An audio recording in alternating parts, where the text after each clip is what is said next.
આપણા દેશના સાયન્ટિસ્ટોને પ્રોત્સાહિત કરીને એમની પાસેથી એમને ટેલેન્ટનો ઉપયોગ કરીને મોદી સાહેબે આ દેશના 100 કરોડ લોકોને બંને વેક્સિન એ મફતમાં આપી હતી.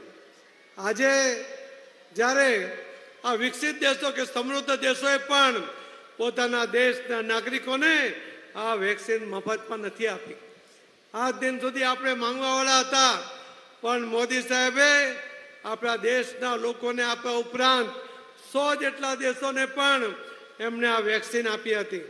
અને કોરોનાના સમયમાં જ્યારે ધંધો રોજગાર બંધ હતો ત્યારથી આ દિન સુધી અને 2029 સુધી દેશના 80 કરોડ લોકોને મોદી સાહેબે માથાદીઠ 5 કિલો અનાજ, એ પણ સારું અનાજ એ મોદી સાહેબે આપી રહ્યા છે અને આપવાનું વચન પણ એમણે આપ્યું છે.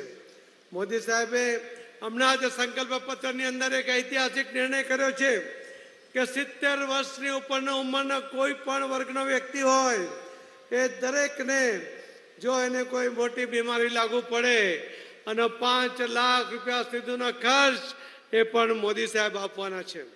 આયુષ્યમાન યોજનાની અંદર 50 કરોડ લોકોને આ લાભ મળ્યો છે. એ દુનિયામાં સૌથી મોટી આ યોજના એ પણ આદરણીય પ્રધાનમંત્રી મોદી સાહેબ ચલાવી રહ્યા છે. એવા આદરણીય પ્રધાનમંત્રી શ્રી મોદી સાહેબ એ આજે જૂનાગઢના મહેમાન છે, એ આપ સૌને સંબોધનાર છે. એટલા માટે હું મારી વાતને વિરામ આપું છું. જય જય ગરીબ ગુજરાત, ભારત માતા કી.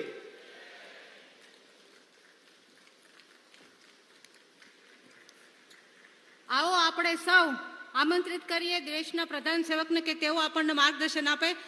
નરેન્દ્રભાઈ મોદી સાહેબ.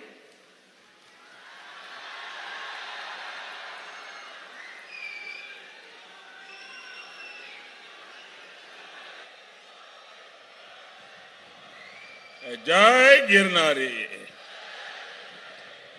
જય જય ગિરનારી. મારું સૌભાગ્ય છે કે ગિરનારની ધરતી પર આવું અને આટલા બધા સંતોના દર્શન થાય. શેરનાથ બાપુ દેખાય છે ને એ મુક્તાનંદજી બાપુ નજરે પડે, અમારા મહેશગીરી દેખાય છે. આપ સૌ સંતોને, વડીલોને મારા ખૂબ ખૂબ પ્રણામ.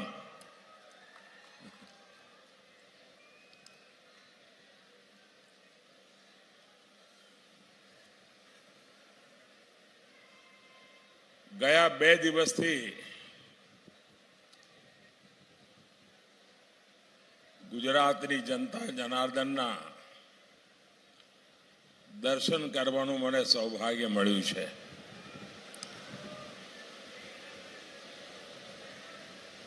અને જે ઉત્સાહ અને ઉમંગ હું ગુજરાતમાં જોઈ રહ્યો છું, આમ તો ઘરનો છોકરો હોય એટલે આશીર્વાદનું મન તો હોય જ બધાને,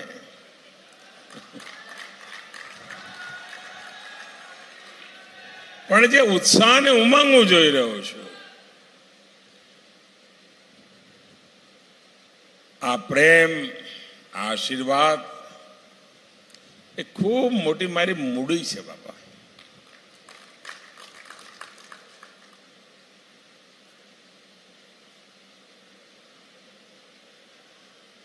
અને મને ગર્વ થાય કે જે જમીન પર બેસીને મેં આપ સૌના ચરણોમાં શિક્ષા દીક્ષા લીધી, એ આજે દુનિયાની કસોટીએ પાર ઉતરી રહી છે.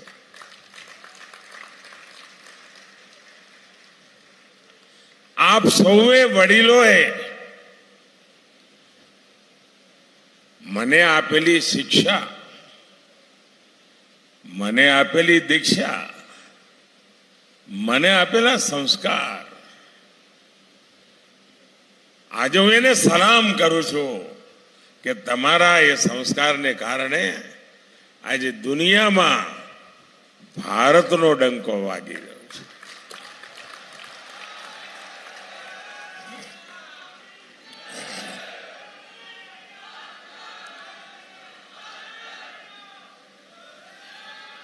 મહેનત કદાચ મારા નસીબમાં લખેલી છે, મહેનત કદાચ મારા સંસ્કારનો વારસો છે, અને મહેનત એ કદાચ મારી જવાબદારીની પ્રેરણા છે.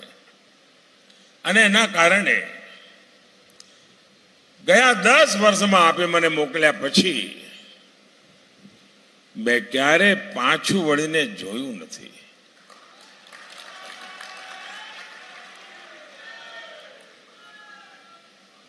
અને હૃદયમાં એક જ ભાવ, બસ મારું ભારત.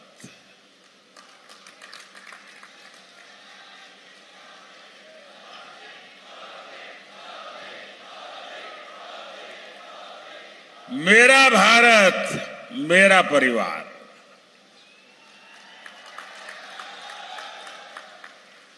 એ જ ભાવ સાથે અનેક મોટો સંકલ્પ લઈને કામ કરું છું. અને 2024માં એક બહુ જ મોટા સંકલ્પ સાથે દેશના ચરણોમાં મારા આવનારો સમય, ઈશ્વરે આપેલી ઉંમર પલ પલ દેશ માટે ખપાવી દેવી છે. પલ પલ તમારા માટે, પલ પલ દેશના માટે. 24/7 for 2047.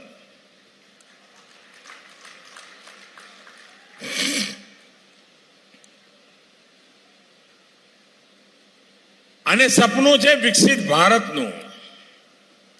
2047માં દેશ આઝાદીના 100 વર્ષ મનાવે ત્યારે વિશ્વ આખું એક અવાજે કહે કે ભારત દુનિયાનું વિકસિત રાષ્ટ્ર બની ગયું છે. અને ભારત વિકસિત ત્યારે જ બને કે 5 વર્ષ પહેલા મારું ગુજરાત વિકસિત બને.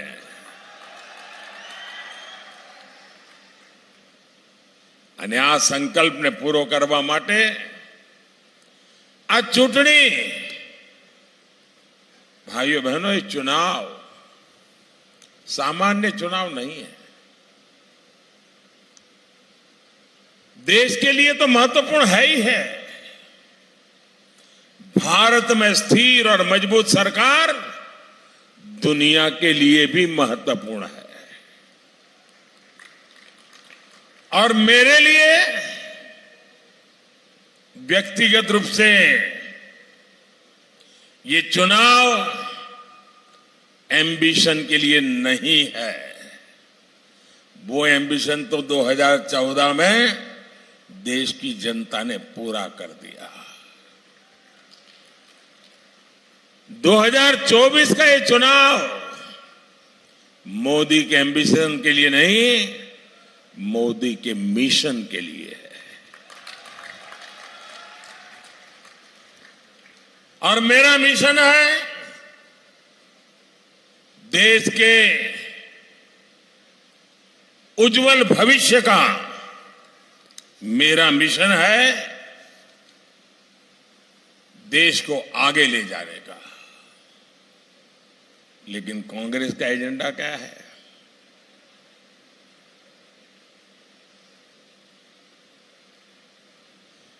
कांग्रेस कह रही है कि वो कश्मीर में जो मैंने आर्टिकल 370 खत्म कर दिया, वो कहते हैं कि 370 हम फिर से लागू करेंगे.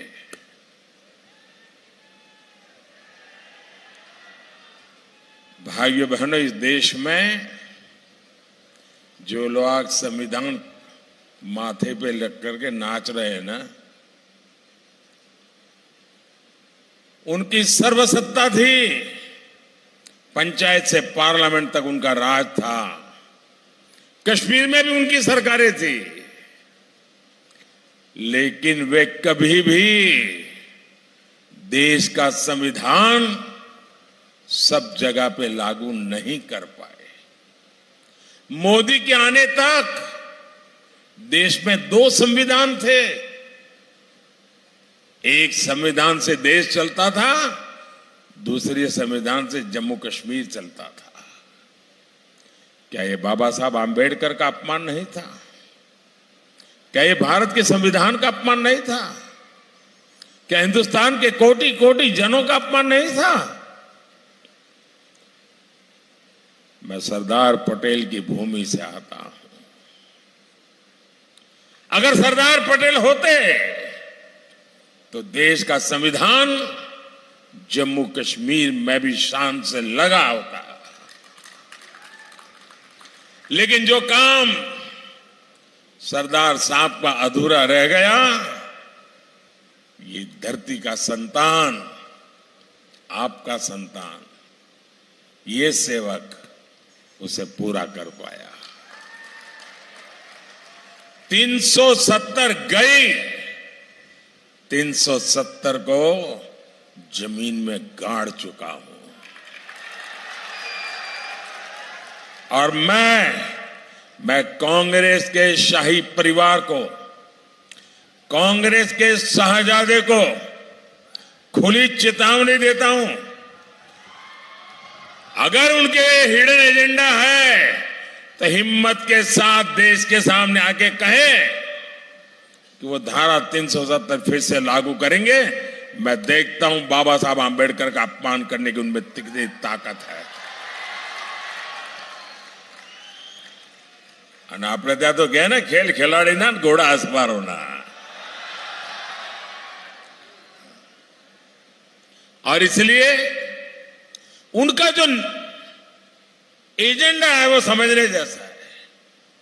कांग्रेस का दूसरा एजेंडा सीएए, जो लोग हमारे पड़ोस के देशों में जो हिंदू हैं, जो भारत मां के संतान रहे थे,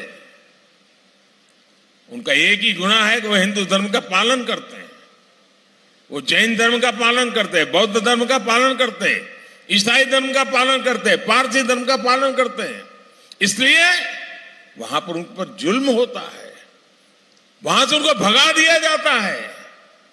उनके लिए तो एक ही सहारा है, ये मां भारती की गोद। कहां जाएंगे?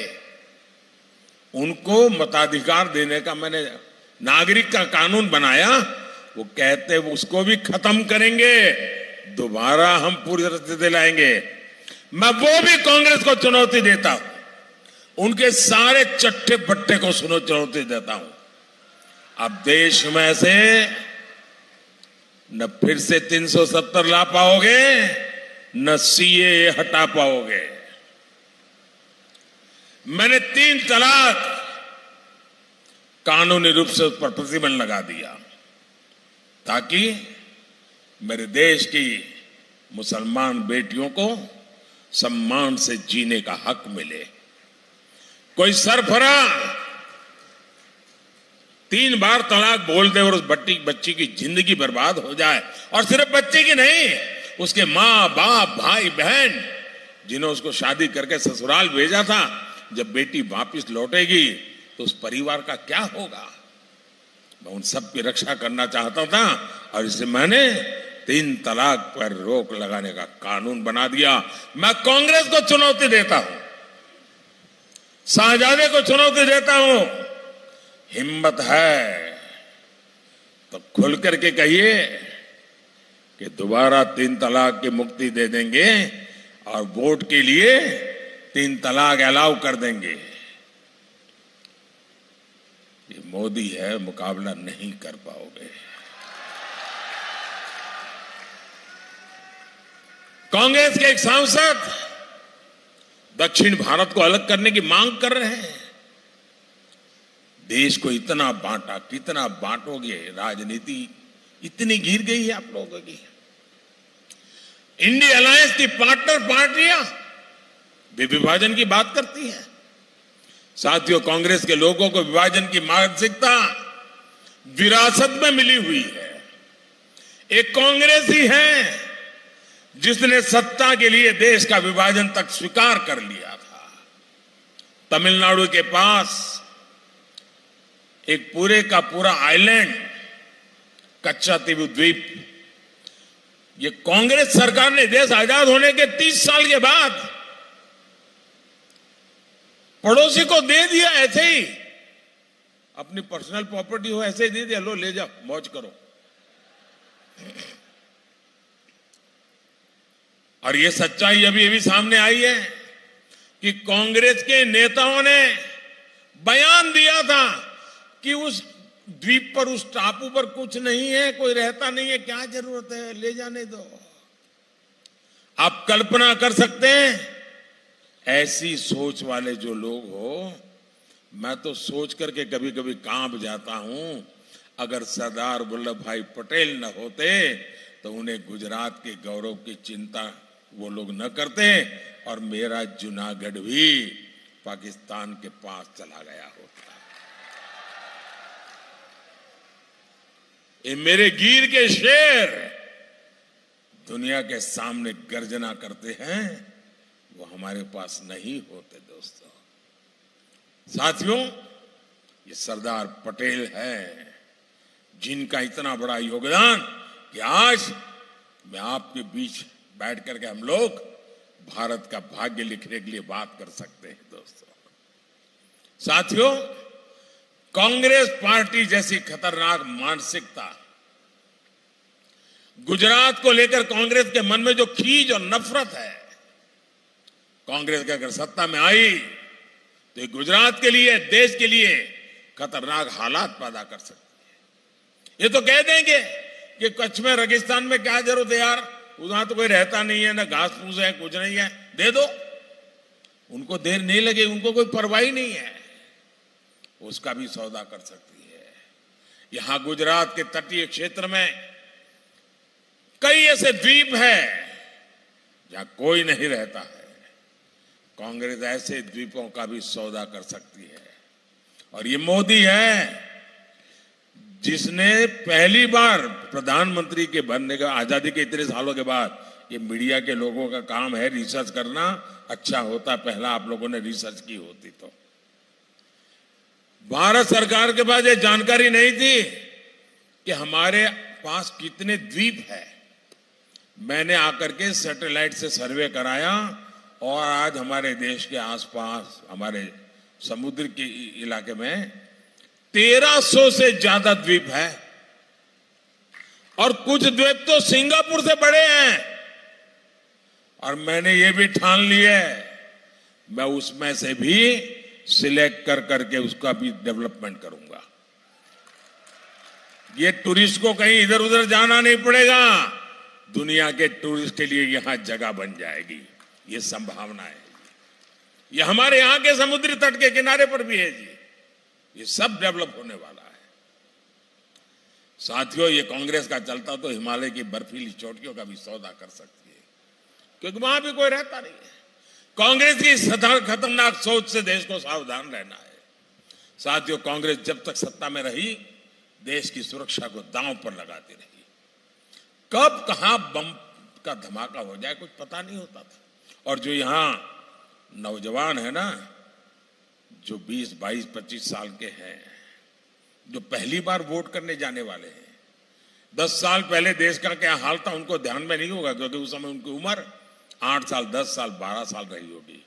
आपको याद होगा, हवाई जहाज में जाओ, एयरपोर्ट पर जाओ, रेलवे स्टेशन पर जाओ, बस स्टेशन पर जाओ, माइक पर से सूचना आती थी 24 घंटे कि अगर आपको कहीं कोई लावारिस चीज दिखाई दे तो हाथ मत लगाना, कहीं कोई लावारिस बैग पड़ी है तो पुलिस को जानकारी देना, हाथ मत लगाना, कहीं कोई टिफिन का डिब्बा है, कहीं कोई बड़ा खिलौना पड़ा है, हाथ मत लगा। क्यों?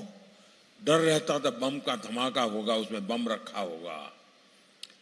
ये सूचनाएं 2013-14 तक चलती रहती थी। गुजरात के इस बेटे को आपने बिठाया ना, ये खबरें बंद हो गई कि नहीं हो गई? कभी कभी पढ़ा सुना क्या लावारिस लावारिस लावारिस को सुना क्या? वही लावारिस हो गए जो लावारिस की कथाएं करते थे। साथियों, सीमा पार से गोलीबारी होती थी। हमारे सैनिकों को जवाबी फायरिंग के लिए दिल्ली से इंतजार करना पड़ता था। जवान शहीद होते थे, लेकिन कार्रवाई के लिए दिल्ली परमिशन नहीं देता था। कांग्रेस सरकार पहले पाकिस्तान परस्त गिरोह को और देखती थी। उनके इशारों पर देश के फैसले होते थे। वो इकोसिस्टम आज मौके की तलाश में है कि कांग्रेस आए तो उनके जीवन में फिर से एक बार बहार आ जाए। लेकिन क्या देश ऐसे दिन फिर से आने देगा क्या? देश ऐसे दिन फिर से देखना चाहता है क्या? क्या ऐसे लोगों को फिर से एंट्री मिलेगी क्या? और इसलिए आप देखिए, सोशल मीडिया पर उनकी बेचैनी देखिए। पूरी ताकत लगाकर फर्जी फेक प्रोपेगेंडा, खुद का चेहरा चल नहीं रहा है तो मोदी का चेहरा और उसके अंदर आर्टिफिशियल इंटेलिजेंस झूठ फैला देना। बीजेपी के नेताओं का चेहरा, उनके मुंह में कुछ झूठ फैला देना। और देश भर में यही खेल खेल रहे थे। दुकानें मोहब्बत की खोलते हैं और फर्जी माल बेचने का खेल खेल रहे हैं। साथियों, कांग्रेस अब अपना नकाब उतारकर अपने असली रंग में आ चुकी है। पहले कांग्रेस पार्टी ने अयोध्या में 500 साल के बाद भगवान राम का मंदिर बन रहा था।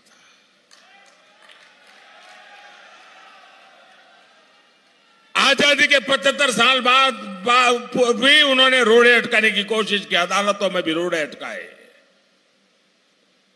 लेकिन ये मेरा सौभाग्य है, आपके आशीर्वाद है, अयोध्या में भव्य राम मंदिर बन गया। लेकिन जब उसके प्राण प्रतिष्ठा में उनको निमंत्रण दिया, उसको भी उन्होंने ठुकरा दिया। ये कौन सा संस्कार है? मैंने मंच पर आते ही जब संतों को देखा तो पहले सर झुका करके नमन किया मैंने। हमारे संस्कार, हमारी संस्कृति, हमारी परंपरा। साथियों, कांग्रेस ने ये क्यों ठुकरा दिया, उसकी वजह भी अब खुल करके बता दी है। कांग्रेस ने कहा है, उनके अध्यक्ष ने कहा है कि उसका मकसद भगवान राम को हराना है।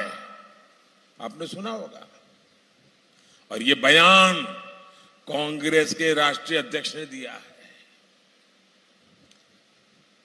और शिव राम को हराएंगे ऐसा जोड़ देते हैं, यानी समाज में भी बांटने की बात करते हैं। यानी कांग्रेस पार्टी लोकतंत्र का चुनाव नहीं लड़ रही है। कांग्रेस के लिए ये चुनाव भगवान श्री राम के खिलाफ लड़ाई का चुनाव बना दिया है।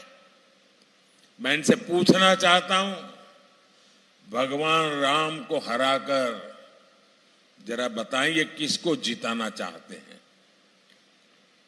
कोई मुझे बताए। भगवान राम हारने का मतलब कौन जीतेगा? क्या सोचते हैं लोग? और इसी सोच के साथ मुगलों ने 500 साल पहले राम मंदिर को गिराया था। यही सोच लेकर हमारे सोमनाथ मंदिर को ध्वस्त किया था। और हमारे देश के वीरों ने 17 बार सोमनाथ के अंदर कैसी लड़ाई लड़ी थी, बलिदान दिए थे। और कांग्रेस पार्टी हम इसको हरा देंगे, हम इसको तोड़ देंगे, इसको फोड़ देंगे, क्या भाषा बोल रहे हैं? साथियों, कांग्रेस के लिए चुनाव जीतने का नहीं, अपना वजूद बचाने का चुनाव है। और इसलिए कांग्रेस अपना अस्तित्व बचाने के लिए मजहबी वोट बैंक के तुष्टीकरण में पूरी ताकत से उतरी है। और हमारा कांग्रेस के बीच में फर्क साफ है। उनके लिए तुष्टीकरण सब कुछ है, हमारे लिए संतुष्टिकरण सब कुछ है। हम देशवासियों को संतुष्टिकरण के लिए काम करते हैं। यहां तक कि कांग्रेस का मैनिफेस्टो भी मुस्लिम लीग की भाषा में लिखा गया है। हमारे यहां तो कहावत है, हथेली में चांद बतावे छे, એવું કહે છે ને। હવે તેમનો હાથ જોયો તો ચાંદ જ ચાંદ દેખાય, બીજું કઈ દેખાતું જ નથી। कर्नाटका में कांग्रेस ने ओबीसी समाज का आरक्षण धर्म के आधार पर मुसलमानों को दे दिया। जब देश का संविधान बना था, महीनों तक चर्चा चली थी और देश के संविधान के निर्माता, और उस समय कोई उसमें आरएसएस बीजेपी वाला नहीं था, कांग्रेस के मूर्धन्य नेता थे, डॉक्टर बाबा साहब आंबेडकर जी थे, और महीनों तक चर्चा करके तय किया था कि हिंदुस्तान में धर्म के नाम पर आरक्षण नहीं दिया जाएगा, धर्म के आधार पर आरक्षण नहीं दिया जाएगा। दलितों को, आदिवासियों को, बख्शीपंथ पिछड़ों को यह सामाजिक कारणों से आरक्षण दिया गया। लेकिन कांग्रेस ने क्या किया, कर्नाटका में रातों रात एक फतवा निकाला और एक ऑर्डर निकाला, और कर्नाटका में भी जितने भी मुसलमान हैं सबको ओबीसी घोषित कर दिया। और ओबीसी को जो वहां 27% आरक्षण मिला था, उसका बड़ा हिस्सा लूट लिया। क्यों? उनके दिमाग में सिर्फ अपनी वोट बैंक भरी हुई थी। ये कोशिश कांग्रेस ने आंध्र में भी की थी, और अब कांग्रेस संविधान बदलकर पूरे देश में दलितों, आदिवासियों और पिछड़ों का आरक्षण कम करके उनको छीनने का और बांटने का संकल्प लेकर के बैठी हुई है। लेकिन मोदी ने खुले मन से जनता के बीच कांग्रेस की इस साजिश को देश के सामने ला दिया है। मैंने गारंटी दी है कि एससी, एसटी, ओबीसी को मिले आरक्षण को, सामान्य समाज के गरीबों को मिले हुए आरक्षण को अब कोई भी हाथ नहीं लगा सकता। और मोदी जिंदा है तब तक धर्म के आधार पर आरक्षण नहीं करने देगा। भाइयों और बहनों, मैं पिछले 9 दिनों से कांग्रेस को 3 चुनौतियां दे रहा हूं। मेरी पहली चुनौती है, कांग्रेस लिख करके दे कि वो देश में संविधान बदलकर धर्म के आधार पर मुसलमानों को आरक्षण नहीं देगी। मेरी दूसरी चुनौती है, कांग्रेस लिख करके दे कि वो एसटी, एससी, ओबीसी और सामान्य समाज को जो 10% गरीबों को मिलता है, संविधान से मिला आरक्षण का अधिकार नहीं छीनेंगे। मेरी तीसरी चुनौती है, कांग्रेस लिख करके दे कि जिन राज्यों में कांग्रेस की सरकार है, वहां वो कर्नाटका का जो मॉडल है, ओबीसी को काट करके धर्म के आधार पर आरक्षण देने का, वो किसी भी अपने साथियों की सरकारों में, राज्यों में इस प्रकार का पाप नहीं करेंगे। ये देश को लिख करके दे। मैं लगातार बोल रहा हूं, चुप बैठे हैं, मतलब उनका ये हिडन एजेंडा है, मतलब उनके सोच में कोई खोट है। और इसलिए मैं आपको चेताने आया हूं कि हम ये पाप उनको नहीं करने देंगे। और कांग्रेस मेरी चुनौतियों से भाग रही है, और कांग्रेस जैसे ही वो कुछ भी बोलेगी, कांग्रेस का हिडन एजेंडा सामने आ जाएगा। साथियों, जूनागढ़ समेत ये सारा क्षेत्र हमारा समुद्री तट का इलाका है। मैं समझता हूं देश के विकास में कोस्टल इकोनॉमी की बहुत बड़ी भूमिका है। हम ब्लू इकोनॉमी पर बल दे रहे हैं। कांग्रेस जब तक यहां रही, उसने गुजरात के तटीय क्षेत्रों का विकास की तरफ अनदेखा किया। हमारी सरकार ने पहली बार गुजरात की कोस्टल इकोनॉमी को समृद्ध बनाने की दिशा में काम किया। ये भाजपा ही सरकार है जिसने पहली बार मछुआरों को किसानों की तरह किसान क्रेडिट कार्ड की सुविधा दी। हम लगातार तटीय इलाकों में इंफ्रास्ट्रक्चर के विकास पर फोकस कर रहे हैं। सूत्रापाड़ा, माडवाड़ा, नवल बंदर और वेरावल पोर्ट इसको हम डेवलप कर रहे हैं। 22 हेक्टेयर में 7,000 से ज्यादा नावों की क्षमता वाला फिशिंग हार्बर तैयार किया जा रहा है। ऐसे ही प्रयासों से पिछले 20 वर्षों में गुजरात का मछली निर्यात 8 गुना से अधिक बढ़ गया है। आज गुजरात जापान को भेजी जाने वाली सुरीमी का प्रमुख उत्पादक है। अब बीजेपी ने अपने संकल्प पत्र में मछुआरों की आर्थिक समृद्धि की गारंटी दी है। हमारा संकल्प है कि पीएम मत्स्य संपदा योजना का विस्तार करेंगे। हमारा संकल्प है कि मछुआरे भाई बहनों के लिए बीमा कवरेज मिलेगा। हम उसको बढ़ाना भी चाहते हैं। हम प्रोडक्शन और प्रोसेसिंग क्लस्टर भी बनाएंगे और सीवीड की खेती को भी बढ़ावा देंगे। यानी देश की आजादी के बाद हमारे समुद्री तट थे, इतना बड़ा समुद्री तट हिंदुस्तान का, लेकिन अलग फिशरमैन के लिए मिनिस्ट्री नहीं थी। पहली बार बीजेपी ने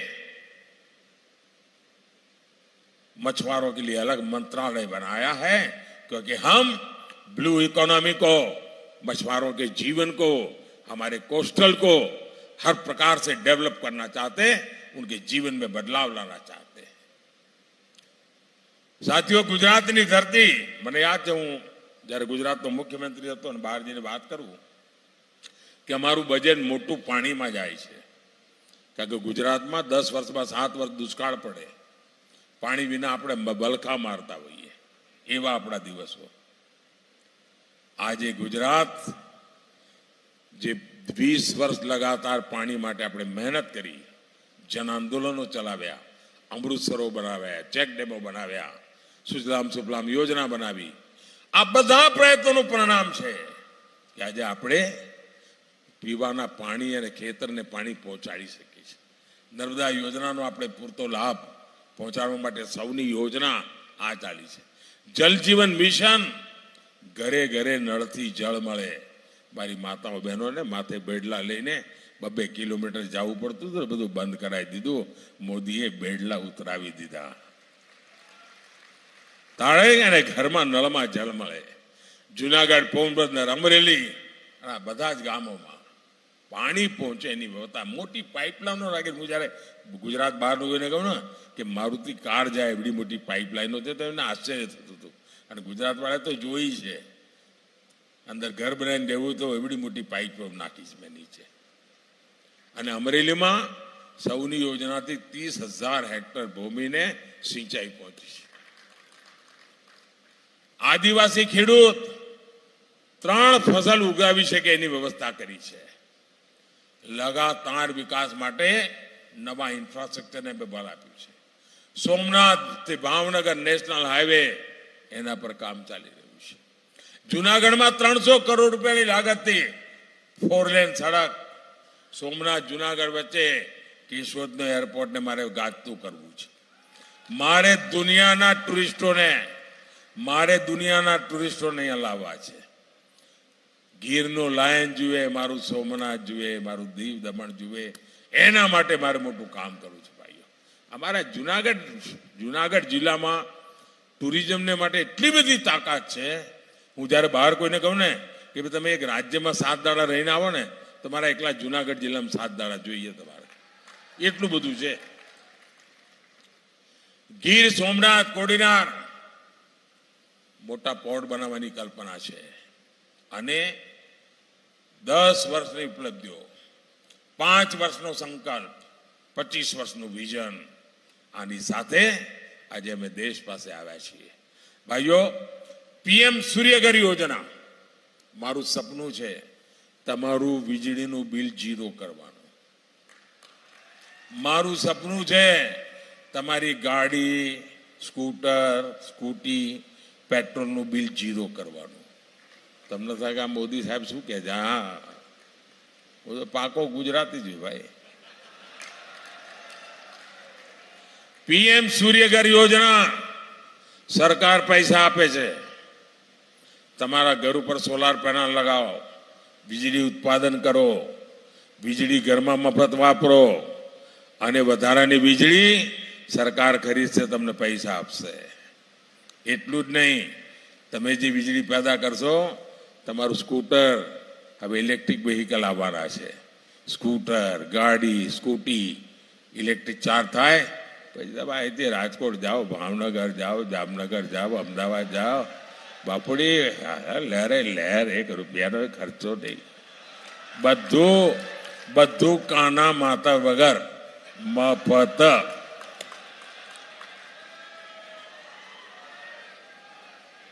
મેં એક બીજું કામ માથે લીધું છે. મારે 3 કરોડ દીકરીઓને લખપતિ દીદી બનાવી છે.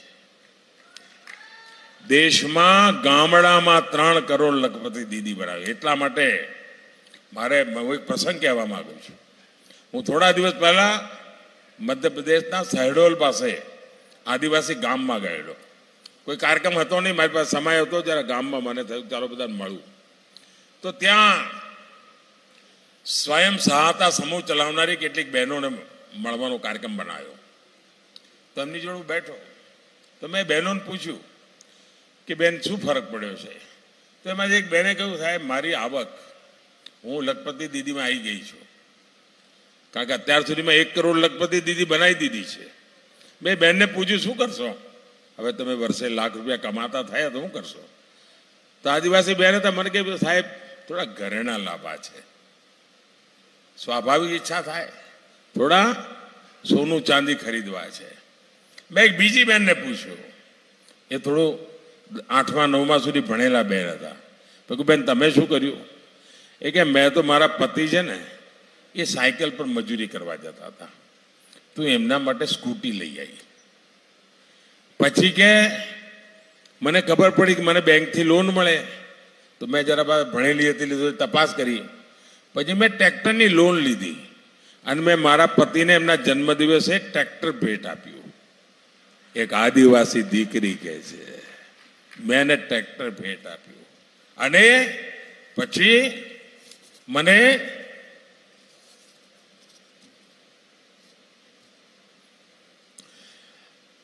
એના મેં ટ્રેક્ટર લઈને આપ્યું. અને કે હું જે કામ કરીએ છીએ, અમે ટ્રેક્ટરથી ખેતરમાં મજૂરી કરીએ છીએ, તો અત્યાર સુધીમાં લગભગ અમારી બેંકની લોન પૂરી થવા આવી છે, 1 વર્ષમાં પૂરી થઈ જશે.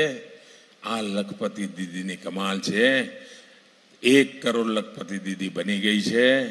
મોદી એની 3જી ટર્મમાં 3 કરોડ લખપતિ દીદી બનાવવા માંગે છે. ક્રાંતિ કેવી રીતે આવે છે? અને સાહેબ કોંગ્રેસના હાલ કેવા છે? હું મારા આંકડા છે 3 કરોડ લખપતિ દીદી બનાવી. એમનો પ્રોબ્લેમ છે. મેં એક સભામાં પૂછ્યું, મેં કહ્યું બોલો ભાઈ, તમને પૂછ્યું, ચલો ને આપણા ગુજરાત વાળા, બોલો આવડો મોટો દેશ કોઈ અજાણ્યા માણસને તમે આપી શકો? જરા જોરથી બોલો ને ભાઈ, આપી શકો? અત્યારે અમારી સામે જે લોકો ચૂંટણી લડે છે, ભારતમાં બહુમતી જોઈતી હોય, સરકાર બનાવી હોય, તો તમારે 272 સીટ જીતવી પડે.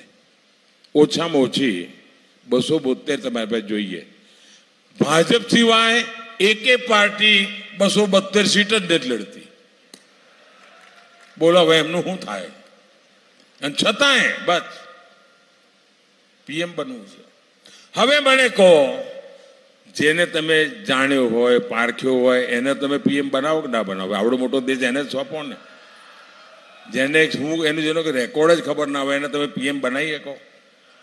હવે એમને મેં જરા પૂછ્યું કે ભાઈ તમે કહો તમારે કોણ માણસ છે, કોને સોંપે દેશ, ચલો નામ તો આપો એક. તો એમણે શું ફોર્મ્યુલા કાઢી છે કે અમે બધી પાર્ટીઓ ભેગી થઈને દર વર્ષે 1 પ્રધાનમંત્રી, બીજા વર્ષે બીજો, ત્રીજા વર્ષે ત્રીજો, 5 વર્ષમાં 5. હવે આ લોકોને મારે કેમ સમજાવવું? આપણે ત્યાં ગુજરાતમાં તો કે 10 ખેડૂતો હોય, 2 એકર જમીન હોય, એમને થાય કે આપણે પાણીની વ્યવસ્થા કરવી જોઈએ. એટલે 10 ખેડૂતો ભેગા થયા. ભેગા થઈને એમણે પાણીનો ટ્યુબવેલ કરવાનો વિચાર કર્યો. તો કોઈ જાણકાર માણસને બોલાયો. એ કે સાહેબ પાણી તો છે નીચે, જો તમે 100 મીટર નીચે જાઓ તો તમને પાણી મળશે. તો આ 10 ખેડૂતો ભેગા થયા. કે શું કરીએ તો કે મારા ખેતરમાં 10 મીટર કરો, બીજો કે મારા ખેતરમાં 10 મીટર કરો, ત્રીજો કે મારા ખેતર તો કે 100 મીટર થઈ જશે. અલ્યા ભાઈ, આ 10 ખેતરમાં 10 કુવા કરે પાણી ન નીકળે, એ તો એમાં તમારે એક જ જગ્યાએ 100 મીટર કરવું પડે ત્યારે પાણી નીકળે. આ 10 મીટર ખેતરોમાં કરવા વાળો ખેલ એક વર્ષે એક પ્રધાનમંત્રી આ એ માંડીને બેઠા છે. ભાઈ, આ હું ભલું કરશે આપણું? ભાઈઓ બહેનો, મારી એક બીજી ઈચ્છા છે, આપણી જે જવાન પેઢી છે, જે મહેનત કરે છે, કમાય છે, 30 હોય, 35 હોય, 40 હોય, 45 ઉંમર હોય, એના ઘરમાં વડીલ બા બાપુજી, દાદા દાદી, કાકા કાકી, મામા માસી કોઈ ને કોઈ હોય છે જ. હવે એની સામે 2 કામ હોય છે. એક તો પોતાના સંતાનોને મોટા કરવાના, સંતાનોના સપના પૂરા કરવાના, રોજમર્રાની પોતાની જરૂરિયાતો પૂરી કરવાની, અને પોતાના વડીલોને સાચવવાના. હવે વડીલોની રોજમર્રાની વ્યવસ્થા કરવી કે એના માટે મુશ્કેલ નથી. દીકરો સમર્પિત હોય છે, દીકરી સમર્પિત હોય છે, સંભાળી લે. પણ માંદગી આવી જાય તો દીકરા માટે મુસીબત થઈ જાય, દીકરી માટે મુસીબત થઈ જાય કે આ બાપને બીમારીમાં શું કરવું? મારા છોકરાઓને મોટા કરવું કે એમની દવાનો ખર્ચો કરું શું?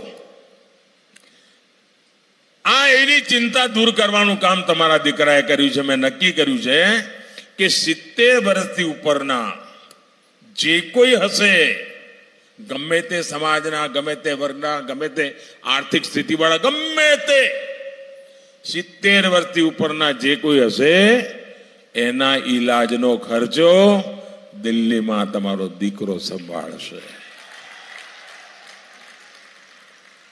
એટલે ભાઈઓ બહેનો, હું તો ગુજરાત પાસે આજે આશીર્વાદ માંગવા માટે આવ્યો છું. એવી મને તાકાત આપો, એટલા બધા આશીર્વાદ આપો. અને આવડા બધા મોટા સંતો જ્યારે અહીંયા બેઠા હોય ત્યારે એ આશીર્વાદ ફળી નીકળે. 7મી મે આપણે ત્યાં મતદાન છે, દાડા બહુ રહ્યા નથી. આપણે વધુમાં વધુ મતદાન કરાવવું છે. ભાઈ, બધા રેકોર્ડ તોડવા છે. તોડશો? તમારા બૂથમાં બેસવું પડે કે ભાઈ ગયે વખતે 600 વોટ પડ્યા હતા, વખતે 750 પડવા પડે, વોટ વધારે પડવા પડે. અને વોટ આપવા જાવ તો ગામમાં નાના સરઘસો કાઢીને જાઓ. ભાઈ, એક ગામ હોય ને તો 10 વાગ્યા પહેલા 25 જણના 10-30 સરઘસ નીકળે. થાળી વગાડતા વગાડતા શ્રીરામ શ્રીરામ કરતા જઈએ અને લોકતંત્ર કો ઉત્સવ મનાવીએ અને ધમાધમ વોટ કરીએ. ભલા, બીજી મારી લાગણી છે બધા બૂથ જીતવા જ. ભાઈ, મારે 26 સીટો તો તમે મને આપવાના જ છો. ભાઈ, તમે મને કઈ પારકો ન માનો કોઈથી, તમારા ઘરનો છું. મને કોઈ દાડો તમે નિરાશ ના કરો, મને ખાતરી છે. પણ આ વખતે કામ મોટું લઈને આવ્યો છું. મારે બધા પોલિંગ બૂથ જીતવા છે. ભાઈ, મહેનત પોલિંગ બૂથ પર કરવી પડે. અને 7મી તારીખે જોરદાર મતદાન કરીને જુનાગઢથી અમારા સાથી ભાઈ રાજેશ ચુડાસમા, એમને વિજય બનાવો. ઉભા થાવ ભાઈ, એટલે જરા. હા, પોરબંદરથી અમારા મનસુખભાઈ માંડવિયા, અમરેલીથી અમારા ભરતભાઈ સુતરિયા, અને માણાવદર વિધાનસભા સીટના બાય ઇલેક્શનમાં અમારા ભાઈ અરવિંદભાઈ, અમારા જૂના સાથી, એમને વિજય બનાવો અને ભારે મતોથી વિજય બનાવો. એ જ મારે અપેક્ષા. બોલો ભારત માતા કી, ભારત માતા કી, ભારત માતા કી.